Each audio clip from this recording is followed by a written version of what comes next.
The government shutdown over the border wall has now set a record.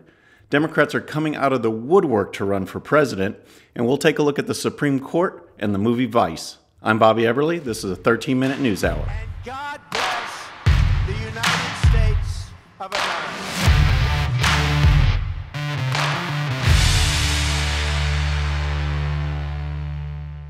All right, we'll start with kind of an update on the government shutdown. It continues to go, and the whole reason is the border wall. The Democrats say they want security, but we know they don't, and they will not budge on the border wall. Here's what Trump recently tweeted. He said, "We have a massive humanitarian crisis at our southern border.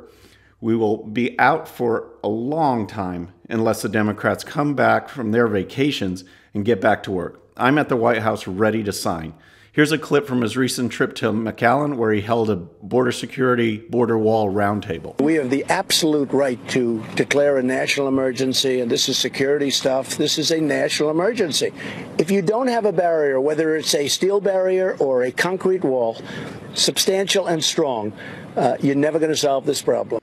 All right, during that meeting, during that get-together with elected officials and border security personnel, one of the agents actually spoke, and here's what he had to say. So far, this sector has apprehended folks from 41 different countries. Just yesterday, we apprehended 133 people from countries other than Central America and Mexico. That includes individuals from India, Pakistan, China, Romania, Ecuador, Nicaragua, on and on and on. So let's just go over that for a second. He said 41 countries. He said in the last day, people from 133 people were apprehended from places like India, Pakistan, China, Romania.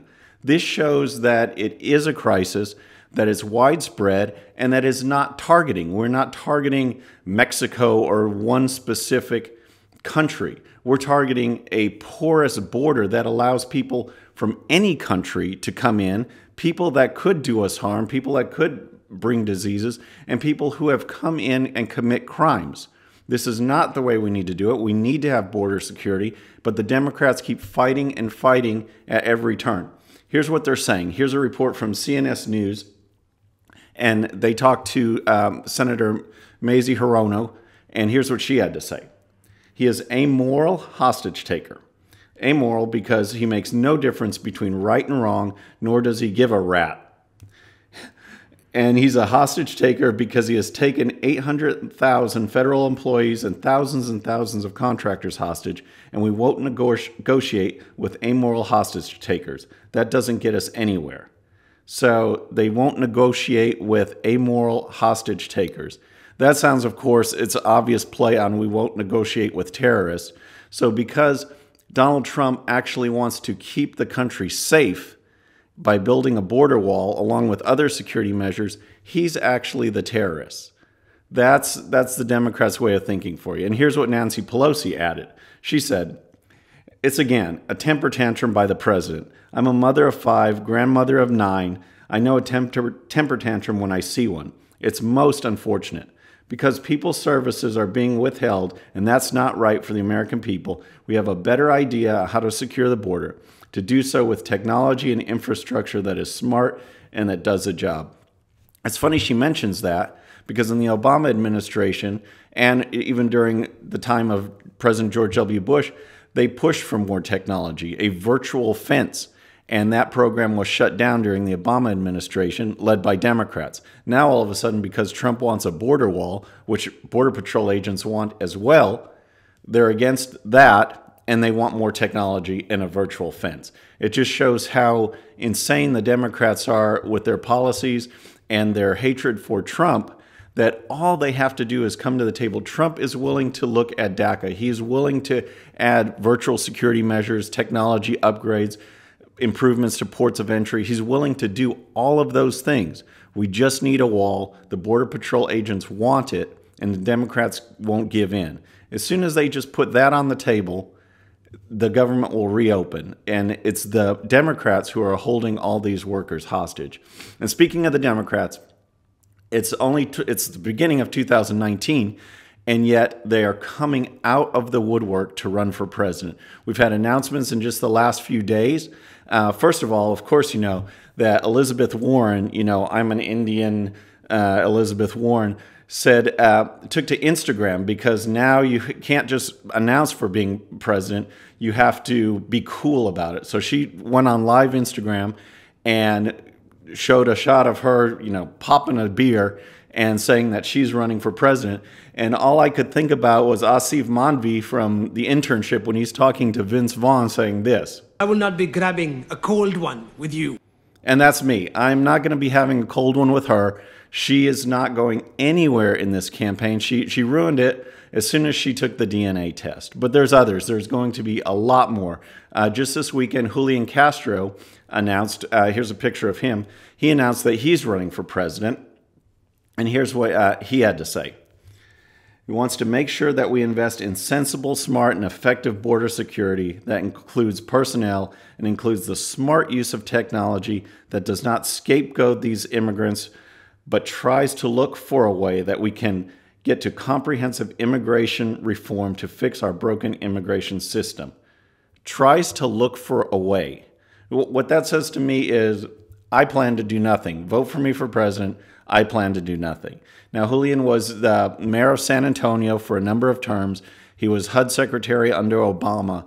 And now he's just one of a long list of characters and candidates that want to bring universal health care, higher taxes, clean energy at the expense of workers. It's the same old thing, but he's in the mix now. Another one who just announced is Tulsi Gabbard, who is a representative from Hawaii. She actually holds the congressional seat that Mazie Hirono held before she moved on to the Senate. And her claim to fame is that she was the youngest representative elected to the Hawaii State House at the age of 21. And now she wants to make a name for herself running for president. But she is just one of many. I mean, just think about it. You've got Joe Biden, you've got Bernie Sanders, you've got Cory Booker, Kamala Harris, Beto. It just goes on and on and on. But those are the most recent ones. And the list will be growing and growing. But what will not change is their platform. I mean, higher taxes, anything that will kill a job and open the border, that's what they're for. And you won't see anything different from these Democrats, regardless of how cool they're trying to be in their announcements or how, coming in on a skateboard or popping a beer or whatever. It's actually quite ridiculous. So that leads us to the Supreme Court, because I mentioned Mazie Hirono, and I want to talk about the Supreme Court because there's a situation brewing, and it could come to a head maybe this year. Who knows? But I want to step back in time to a nominee that had a hearing back in December, roundly criticized. His name is Brian Bisher. He's up for a district court appointment from Trump. And of course, he had to face Kamala Harris and Mazie Hirono on the Senate Judiciary Committee.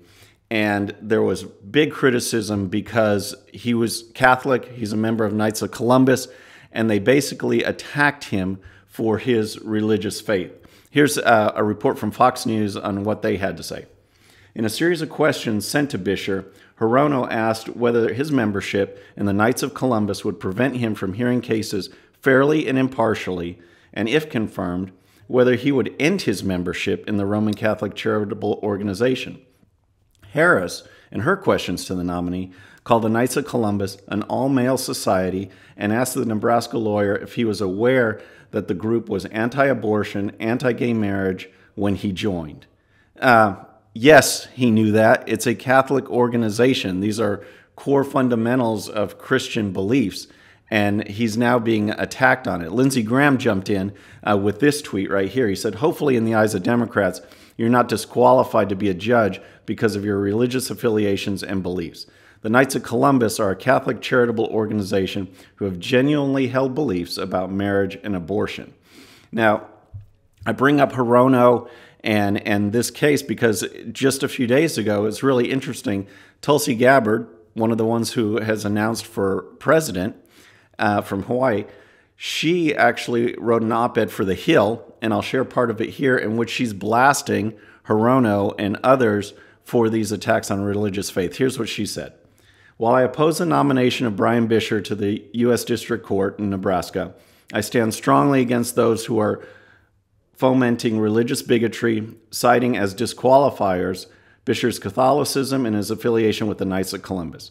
If Bisher is unqualified because of his Catholicism and affiliation with the Knights of Columbus, then President John F. Kennedy and the liberal lion of the Senate, Ted Kennedy, would have been unqualified for the same reason.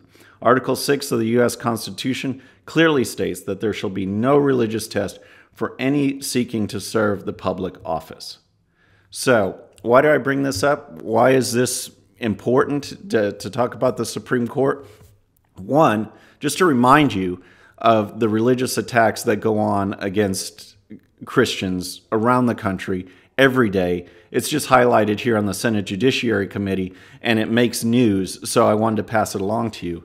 But the real reason I bring it up is because Ruth Bader Ginsburg, who will turn 86 in March, is now set to miss her second week of oral arguments. She's never missed any oral arguments in the history of her career until last week. She had cancer surgery in December. She's recovering from that. Now she's going on her second week of missing oral arguments.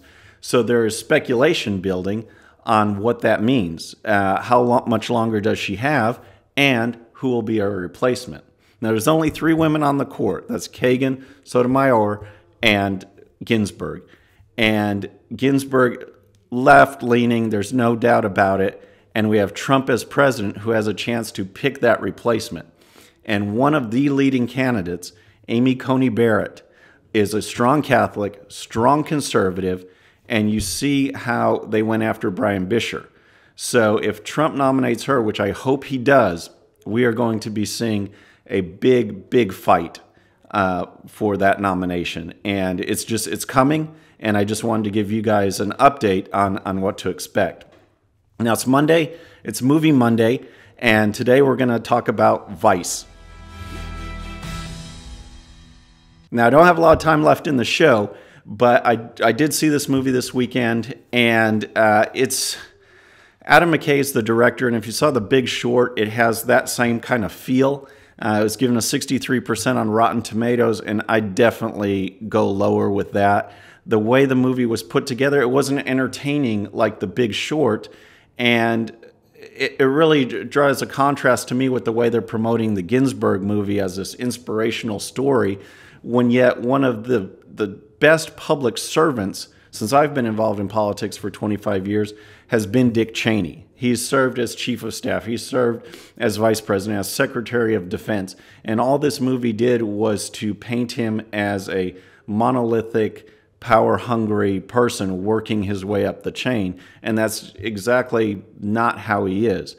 Even in their attempt, which I thought was an attempt to paint him as a strong, loving father supporting his gay daughter when she came out, they made a big deal about that through the movie. It almost sets you up for being a chump at the end, because it makes it show, the way they did it makes it seem like even that was just, he'll turn on that for power, which was very frustrating, very disappointing. One of the strongest parts, I thought, of the movie was when he was supporting his daughter.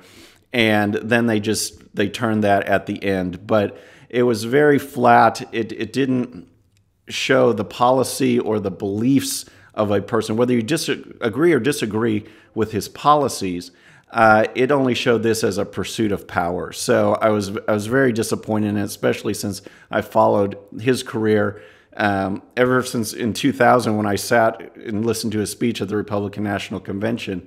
It was the best speech. I was very disappointed in this movie. But that's a wrap up for today, folks. I hope you enjoyed the show. Please subscribe and please tell your friends. I'm Bobby Eberle. This is a 13-minute news hour.